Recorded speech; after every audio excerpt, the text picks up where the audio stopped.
South African bowler केजुसो Rabada 10-15 दिन पहले ICC की तरफ से पहले नंबर पे रैंकिंग में था, लेकिन आईसीसी ने आज रैंकिंग थोड़ी सी चेंज कर दी। जसप्रीत बुमराह को इस टेस्ट में बेहतरीन बॉलिंग करवाने पे पहली पोजीशन दे दी।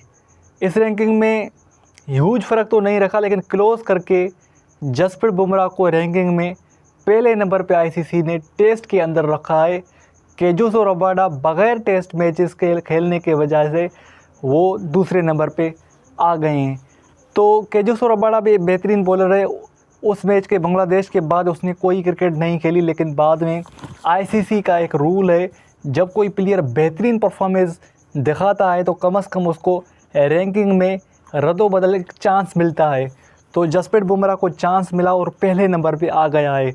इसमें भारत के बैटिंग में, बॉलिंग में और ऑलराउंडर में 7 प्लेयर भारत के हैं जो आईसीसी के रैंकिंग में मौजूद हैं। इस तरह से इंग्लैंड के 5 हैं, ऑस्ट्रेलिया के प्लेयर हैं, पाकिस्तान के 2 हैं और बांग्लादेश के हैं। तो आईसीसी ने सबको राज़ी किया है, लेकिन सबसे जो बेहतरीन और बड़े प्लेयर हैं वो इंडिया के 7 प्लेयर हैं। तो कम से कम होना भी चाहिए, क्योंकि जसप्रीत बुमराह ने पर्थ के अंदर गज़ब की बॉलिंग करवाई थी। 5 पहली इनिंग्स में, 3 दूसरी में, तो 8 विकेटें हासिल की।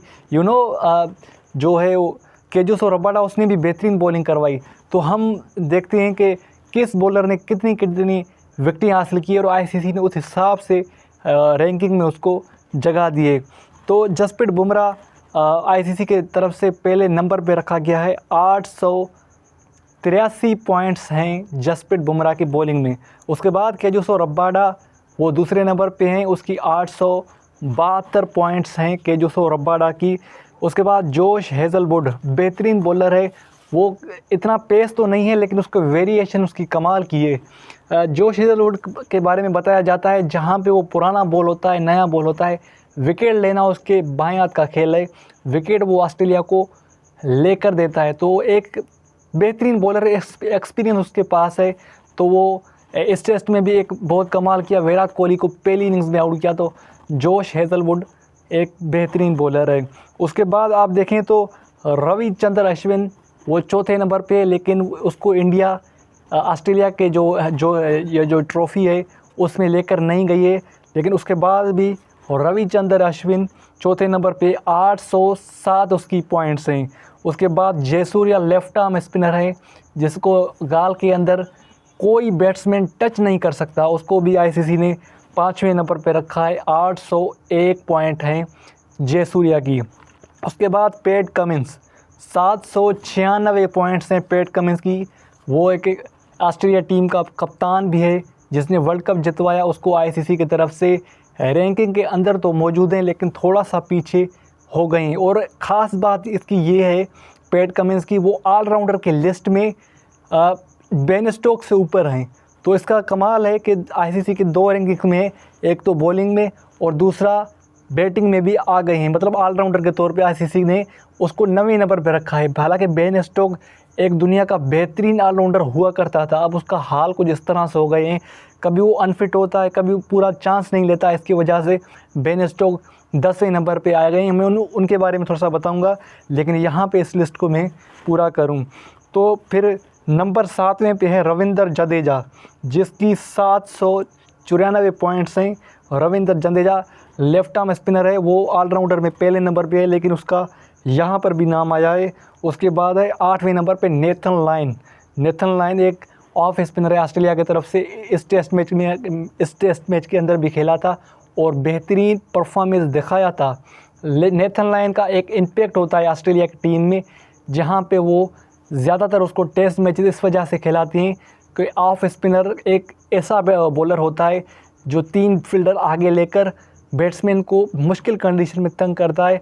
और हमेशा से इस बॉलर को टीम के साथ रखा है ऑस्ट्रेलिया ने, और ऑस्ट्रेलिया टीम को फ़ायदा दिया है। तो आईसीसी के रैंकिंग में अभी भी वो मौजूद हैं।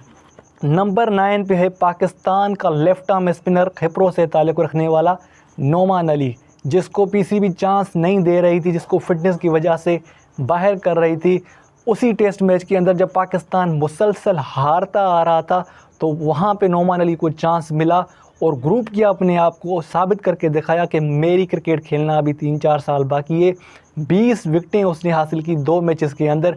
तो आईसीसी ने भी उसका हक नहीं मारा और आईसीसी ने रैंकिंग में उसको 90 नंबर पे चांस दी। तो नोमान अली को 90 नंबर पे चांस मिली है, जिसकी 759 पॉइंट्स हैं नोमान अली की। 10वें नंबर पे हैं मैट हेनरी, ऑस्ट्रेलिया न्यूजीलैंड का बॉलर है मैट हेनरी। उसने इंडिया के ख़िलाफ़ शानदार किस्म की बॉलिंग करवाई थी, वहाँ पे पंजा भी लगाया था। तो मैट हेनरी की 750 पॉइंट्स हैं। तो इस तरह से स्टेट बाय स्टेट जो परफॉर्मेंस आईसीसी ने देखी है, उस हिसाब से उन लोगों को रैंकिंग में इजाफ़ा दिया है। तो हम आते हैं बैटिंग पे।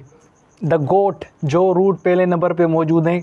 हमेशा से पता है जिस टूर पे जाता है वो सेंचुरी से कम बात ही नहीं करता। जो रूट की एक अलग बात है, वो अभी 35 सेंचुरी पे नॉट आउट क्रीज पे मौजूद हैं।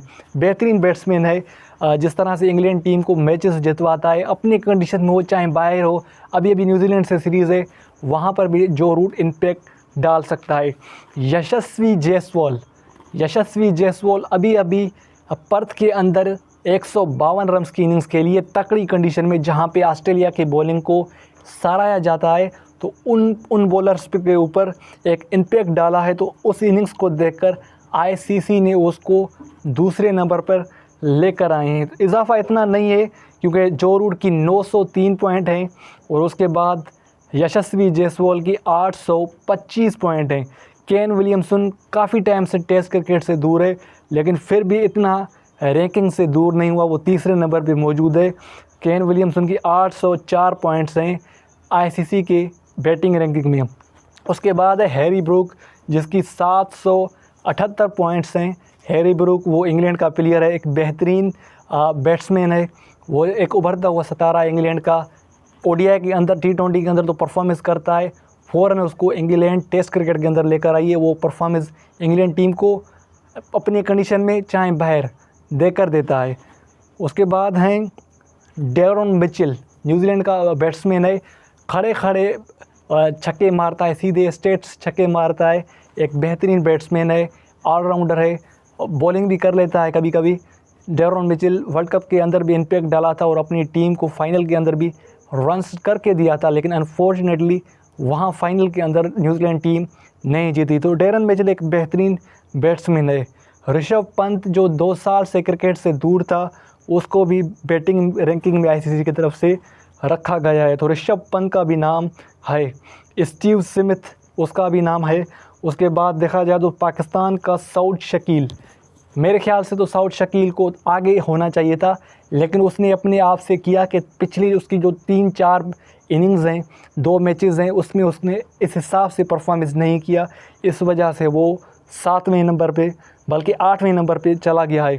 कमांडो मेंडिस ये भी बेहतरीन बैट्समैन है, अभी लगातार 3-4 सेंचुरियां बनाई है, जिसकी वजह से आईसीसी ने भी उसको देखा, उसके टैलेंट को देखा और उसको 9वें नंबर पे रखा गया है कमांडो मेंडिस को।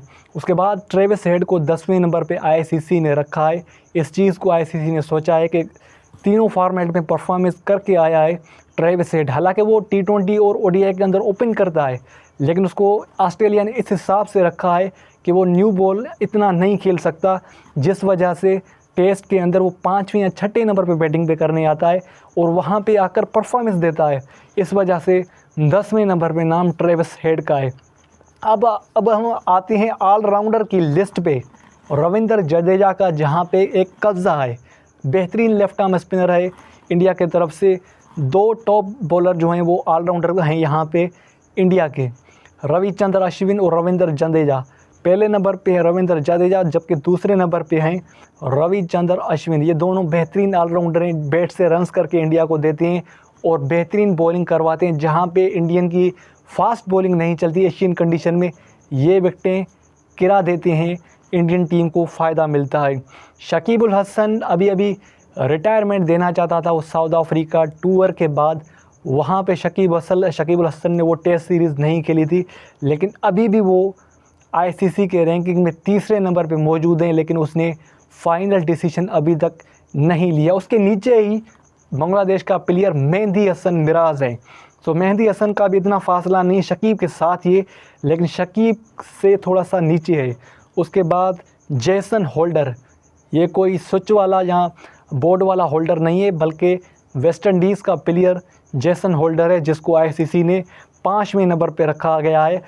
जो रूट वो भी यहाँ पे ऑलराउंडर के अंदर आता है, क्योंकि वो बॉलिंग करवा देता है कभी कभी पार्ट टाइम। अभी तो शोएब बशीर आया है, लेकिन उससे पहले वो बॉलिंग भी कभी कभी करवा लेता था, इसलिए अभी तक वो आईसीसी के रैंकिंग में 6ठे नंबर पे जो रूट मौजूद है।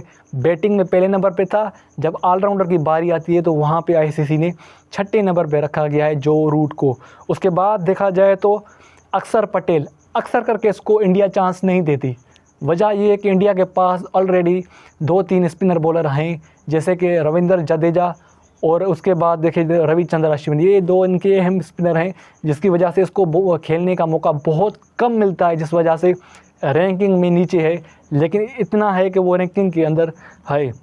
उसके बाद क्रिस वोक्स, जब ये नया आया था तो मुझे ऐसा लगता था कि इनको बैट्समैन क्यों नहीं खेल सकते, इसके पास इतना पेस नहीं है, इसके पास इतनी वेरिएशन नहीं है।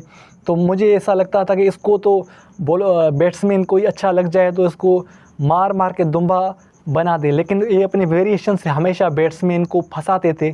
इस वजह से इसको आईसीसी की 8वें नंबर पे रैंकिंग में रखा गया। अभी टेस्ट के अंदर तो ये मौजूद नहीं है, लेकिन अभी भी वो आईसीसी के रैंकिंग में मौजूद है।